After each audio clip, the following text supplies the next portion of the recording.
Buenos días a todos, bienvenidos a nuestro estudio semanal de la Biblia. Vamos directamente a ocuparnos en las dudas que ustedes traigan, así es que por favor, mientras llegan todos los que faltan, vamos a ir a las preguntas. ¿Quieran o no quieran, vamos a ir a las preguntas? Ajá, Pedro. Buenos días, Guille. Por favor, si pudiese profundizar en Mateo 25 del 36 al 46, por favor. Ok. Para entender lo que está ocurriendo a esas alturas de Mateo, debemos recordar la enseñanza de Daniel cuando hablábamos acerca de la última de las semanas, de la profecía de las 70 semanas. Recuérdate que él hablaba que después de la muerte del Mesías vendría un tiempo en donde se levantaría el espíritu anticristo con gran poder para perseguir a la iglesia, y después de esto vendría la consumación de los tiempos. Entonces Jesús visita Jerusalén junto con los apóstoles y se da una discusión que arranca en Mateo 24, que incluye lo que estás estudiando en Mateo 25. Ellos, ilusionados al ver la arquitectura de Jerusalén, se acercaron a Jesús para mostrarle los edificios del templo, dice el versículo 1, y Jesús les dijo: ¿veis esto? De cierto os digo que no quedará aquí piedra sobre piedra sin que sea derribada. Ellos se intrigan y preguntan, y Jesús aprovecha para responder qué va a ocurrir durante esa última semana de 7 años. La descripción de lo que ocurre en esa última semana incluye Mateo 25. En el versículo 31 está tu duda, o en el 14. 36, perfecto. Entonces, él está diciendo que de qué forma él va a juzgar las naciones en aquellos últimos días. Si quieres, esperemos que se terminen de acomodar la familia. Muy bien. Entonces, te decía que en ese último tiempo, él juzgará las naciones de acuerdo a su relación con el Evangelio. Cómo ellos recibieron o rechazaron la doctrina que brotó de la palabra de Dios. Por eso, aunque parezca ridículo, a veces vemos las naciones debatiéndose dónde está la capital de Israel. Algunos dicen que está en Tel Aviv, otros dicen que está en Jerusalén. Y definen ellos su propia embajada y la ponen algunos en Tel Aviv y otros en Jerusalén. Los que la ponen en Jerusalén están reconociendo que Israel debería estar en esa tierra. Y los que ponen su embajada en Tel Aviv reconocen que eso es territorio que está compartido con lo que ellos llaman habitantes de esa tierra. Y dan a entender que por derecho esa tierra no es tierra de Israel. Entonces, todo esto plantea una responsabilidad delante de Dios con respecto a su palabra. Y un día las naciones serán juzgadas. Jesús, para explicar ese juicio de las naciones, usa una parábola. Y es la parábola cuando dice: cuando el Hijo del Hombre venga en su gloria y todos los santos ángeles con él, entonces se sentará en el trono de gloria y serán reunidas delante de él todas las naciones, y apartará los unos a los otros como aparta el pastor a las ovejas de los cabritos, y pondrá las ovejas a su derecha y los cabritos a la izquierda. Entonces el rey dirá a los de la derecha, recordemos, son, según como explica él en la parábola, las ovejas, y los de la izquierda son los cabritos. Tienen distinta naturaleza, aunque se parecen.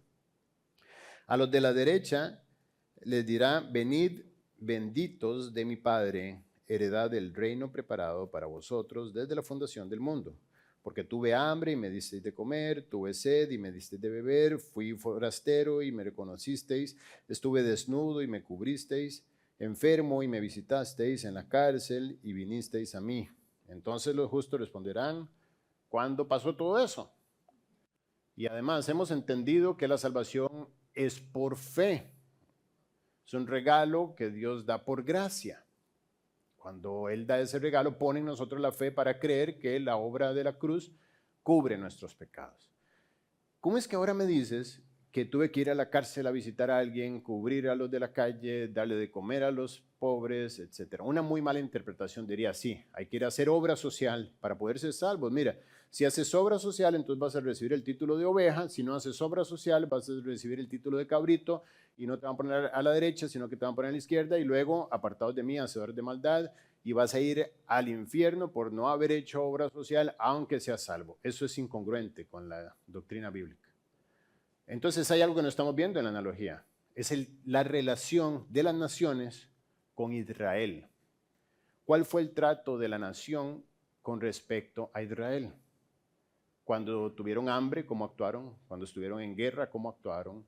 Cuando reclamaron sus derechos, ¿cómo actuamos, digamos, como miembros de las naciones? ¿Cuál fue nuestra postura hacia la persecución que se ha dado a lo largo de todas las generaciones con respecto a Israel?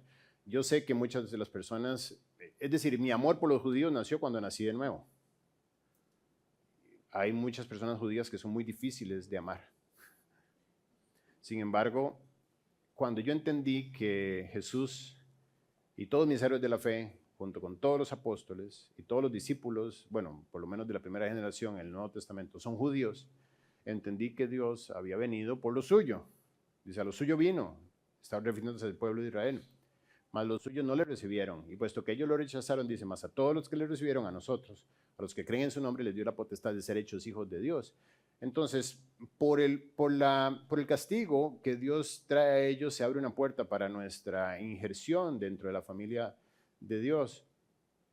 Y de esta manera nace un amor por el pueblo de Israel. Un amor, puesto que además al estudiar su palabra estamos viendo la traza de la historia de una familia, de un hombre, de Abraham, que tuvo un hijo Isaac, que tuvo un hijo Jacob, que es Israel, sus 12 hijos, y después de eso todo el pueblo de Israel. Entonces el amor por Israel es algo que eventualmente será revisado en esos últimos días. Esa es la parábola del juicio de las naciones. ¿Alguna otra? ¿Quién tiene el micrófono? Gracias, Patrick.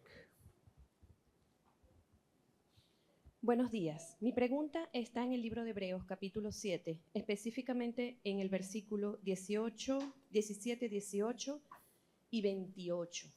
17, 18 y 28. Todo lo demás está claro. Todo lo demás es complemento. Ok, perfecto.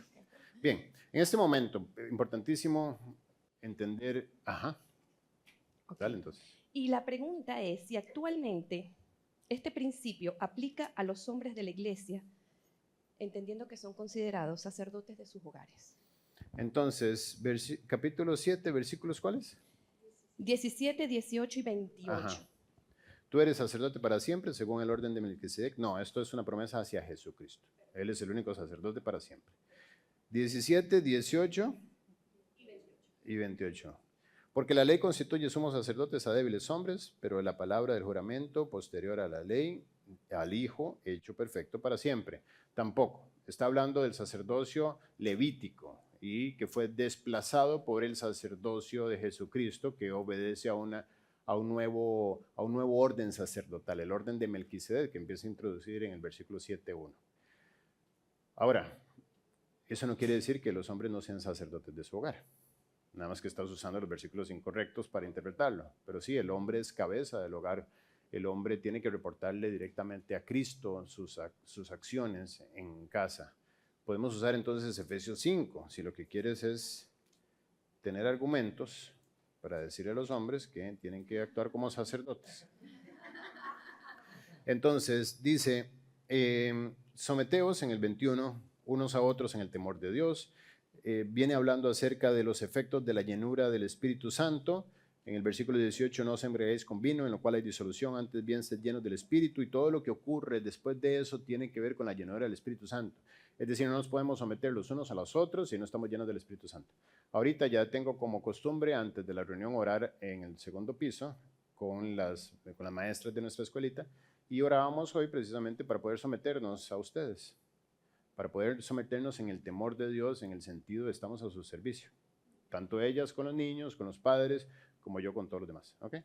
Entonces, eso no ocurre si no estamos llenos del Espíritu Santo, porque la llenura del Espíritu Santo es la que nos hace vivir a nosotros por encima de nuestra naturaleza. Luego dice, las casadas estén sujetas a sus propios maridos, como al Señor. Es decir, mujer, no te ocupes tanto de sujetarte al Señor si no estás sujeta al marido. Una mujer podría decir, no, yo voy a pasar el domingo entero desde las 6 de la mañana haciendo tortillas aquí en casa Bethany, y voy a tener este lugar precioso y voy a dedicarme a la obra de la iglesia, y después de la reunión me quedo aquí compartiendo y tomando café con todos, viendo a ver qué alma gano, etcétera, etcétera. Y ya a las 5 de la tarde, cuando no quede nadie y la casa quede completamente limpia, me voy para mi casa. Mi marido está en casa. Eso no es seguir a Cristo. Eso no es servir a Cristo. Eso se llama tropiezo. Eso se llama desobedecer a Cristo tratando de obedecer a Cristo. La marida, la mujer, tiene que estar sujeta a su propio marido, como al Señor. No existe una mujer sujeta al Señor si no está sujeta a su propio marido. ¿Por qué se sujeta al propio marido? Porque Él, Dios, lo ha puesto como sacerdote del hogar. Es decir, vive como una persona digna de respeto gracias a su sumisión al Señor. No, nuevamente, vuelvo al punto, no es aquel machismo mexicano de telenovela donde el bigotón golpea la mesa diciendo, aquí se hace lo que yo diga. No es eso. O sea, la mujer se rinde en sujeción al marido porque ve que el marido muere por ella. Es una relación recíproca. Entonces ya muchas mujeres dicen, bueno, así sí me sujeto. Entonces, si él muere por mí, bueno, tampoco establece una precedencia. No dice, bueno, tú sujétate si él muere y tú mueres y ella se sujeta. Así los dos van a estar cada quien en su propia esquina, siempre reclamándose. El primero que entiende el principio es el que debe obedecerlo, independientemente de si el otro lo obedece o no lo obedece. ¿Por qué? Porque es para el Señor. Al Señor obedecemos, no al esposo y no a la esposa. Si servimos a alguien es porque el Señor nos pide que lo sirvamos. Entonces es por obediencia al Señor. Entonces dice, porque el marido es cabeza de la mujer, así como Cristo es cabeza de la iglesia. Entonces, eso que citabas en Hebreos 7, habla del sacerdocio según el orden de Melquisedec, dado en Salmos 10, 110, en el Salmo 110, habla que de David vendría un sacerdote, nuevo sacerdote, y todo el argumento de Hebreos, desde ahí, desde el 7.1 hasta el 10.19, está diciendo cómo la ley fue desplazada por un nuevo orden, una nueva ley. Entonces, Jesucristo es ese nuevo sacerdote que ni siquiera, dice él también en el capítulo 9 de Hebreos, ni siquiera es descendiente de Leví, entonces no cumple con el requisito de ser levita para poder ser sacerdote, no viene de Aarón, es un descendiente de Judá, al igual que Melquisedec apareció sin padre, sin madre, sin genealogía, ni hijos, no se sabe nada de él, que estuvo para siempre, así tú eres sacerdote para siempre, es decir, siempre él va a poder, espérese que pase Nicolás y luego seguimos. Aquí somos súper discretos, cuando alguien llega tarde disimulamos. Entonces, sacerdote para siempre, está siempre para interceder, y lo que le está diciendo a los hombres, así como Cristo es la cabeza, el sacerdote de la iglesia, así tú, hombre, eres el sacerdote de tu hogar. Tú debes morir, tú debes vivir limpio, tú debes ser ejemplo. Si no lo eres, entonces estás siendo un mal representante de Cristo en tu casa, con tu familia, en la sociedad y por supuesto en tu conciencia. Un hombre que quiere ir a ganar el mundo y tiene su familia tirada, pues es un hombre que no representa bien la imagen de Cristo en su vida. Bien. ¿Hay alguna otra queja con respecto a los hombres? ¿Algún otro matricidio? Ahí está. Ahora sí, viene el hombre en defensa propia. Dígame, Donaldo. Cuidado ahí. Mejor dar la vuelta, amiguito. Da la vuelta para evitar que se quiebre ese vidrio. Guille, buenos días. Guille, leíamos un poco en casa capítulo 9 del Génesis, Ajá. en los versículos 22 y 23, donde Cam dio la desnudez de su padre, y luego de eso viene la maldición por parte de un padre que para nosotros, pues ahorita ver que un padre maldice de esa manera a uno de sus hijos Ajá. amados, pues Sí. es bien difícil la escena, Ajá. pero realmente no supe ver o no pude ver qué tan malo fue el comportamiento de Cam, porque al final Sí. pues fue y buscó a sus hermanos, pero Sí, está duro eso.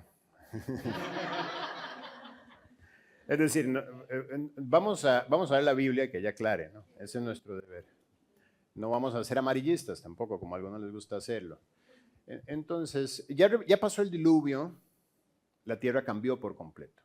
Antes del diluvio, el ecosistema, el ambiente, era completamente otra cosa que no logramos nosotros entender.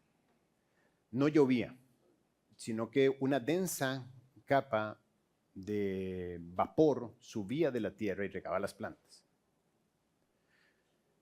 Cuando el diluvio ocurre, se rompen las fuentes externas y las fuentes internas de agua de la tierra y hay un caos que desarma por completo la estructura geográfica de la tierra. Si tomas la parte cubierta de tierra en el planeta, tú vas a poder hacer como un rompecabezas y lograr rearmar lo que los científicos llaman la Pangea, un solo pieza de tierra de espacio seco en todo el planeta. Después del diluvio, continentes, islas, montañas, valles, efectos de la marea en los mares, estaciones, todo cambió. Y entre las cosas que cambiaron, cambió el ambiente en el sentido de las bacterias y los virus. Noé no tenía la menor idea de esto. Y él acostumbraba a hacerse su juguito de uvas y dejarlo ahí. 3 meses después, mi amor, ¿te acuerdas del jugo de uvas? ¿Dónde está? Ah, eso está allá detrás de la mata de plátano. Entonces iba y se lo seguía tomando. Después del diluvio, aquel jugo de uvas ahora ya no era el mismo jugo, por el efecto del cambio climático. ¿Qué pasó? Se fermentó.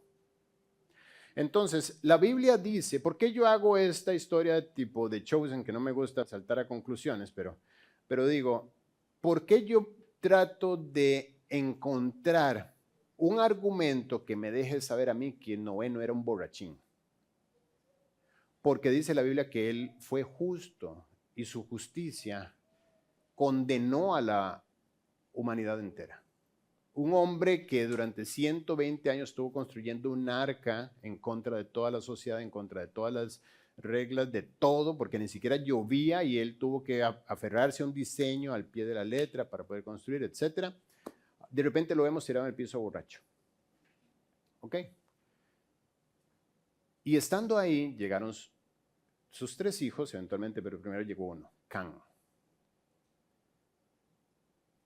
Dice la Biblia que vio Noé, bueno, Cam lo encontró desnudo en el piso.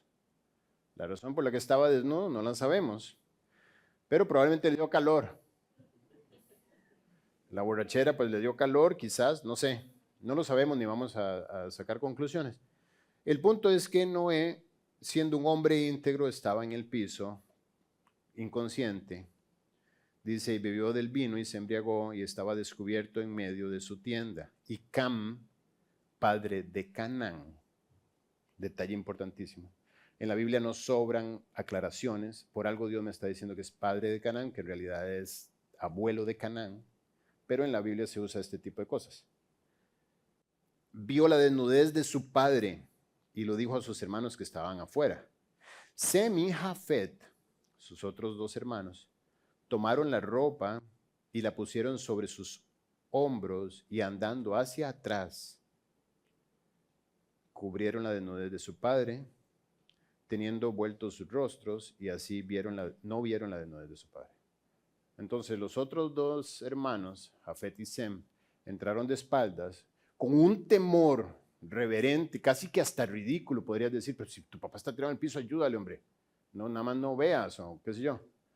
No, entraron con un temor reverente, respetando sus canas, representando la figura que era paterna, respetando su sacerdocio del hogar y además guardando su propio corazón, aunque todavía no está escrita la ley establece que la desnudez es algo íntimo y privado, nadie puede ver la desnudez de nadie más, a menos de que sea tu esposa o tu esposo. Fuera de ahí, la desnudez de los hermanos, la desnudez de los madre e hijo, hijo a madre, hijo a padre, padre a hijo, hermano y hermana. Dios prohíbe todo eso. ¿Por qué? Porque nuestra integridad emocional depende de la pureza y el celo que tengamos nosotros hacia la inmoralidad. Ellos cuidaron muchísimo eso, pero Cam entró y vio. Y además dice por aquí, y despertó Noé de su embriaguez y supo lo que le había hecho su hijo más joven, Cam. Supo que algo había pasado. ¿Qué pasó? No te lo voy a decir, ni lo sé, ni lo quiero saber. Lo que sí sé es que eso trajo un juicio para siempre sobre Cam y sobre su descendencia, en particular la de Canaán. Luego encontramos Canaán ocupando una tierra cerca del mar Mediterráneo, mucho tiempo después, que es la tierra donde Israel sale de Egipto, cruza el desierto y llega a Canaán. Y Dios dice, destruye todos los pueblos. 10 pueblos de los cananeos fueron destruidos precisamente por la inmoralidad en la que vivían, por la idolatría en la que vivían, por el desorden social en el que vivían, por los vicios en los que vivían. Realmente Dios no dice, maldigo a Canaán para que Canaán no tenga forma de salir hacia la pureza. Dice la Biblia que Dios visita la maldad de los padres sobre los hijos hasta la 3ª y 4ª generación. Canaán es 3ª generación de Cam. Y cuando dice yo visito es porque yo soy justo y todo lo que el hombre sembrare eso también segará. Entonces, Cam sembró mal y lo cosechó en sus hijos, lo que sea que haya hecho, por no respetar la desnudez de su padre, de su hijo. Ahora, me dirás, Guille, yo voy a tener un bebé, ¿cómo hacemos? No lo voy a poder bañar. Claro, báñalo, báñate con él. Pero llegará un momento donde ya no será conveniente. Y si te vas a bañar con él, mi recomendación es que tú te pongas traje de baño y te bañes con él encima. No pasa nada. Porque tu desnudez es de Julie y la de Julie es tuya. ¿Ok? No quiero hacer esto muy personal, pero, sí. Pero bueno, el punto es que aunque no entendamos muchas cosas, Dios no nos pide entender, nos pide obedecer para guardarnos en pureza. Así es que algo ocurrió que hizo que se cumpliera esta ley sobre ellos, ¿sí?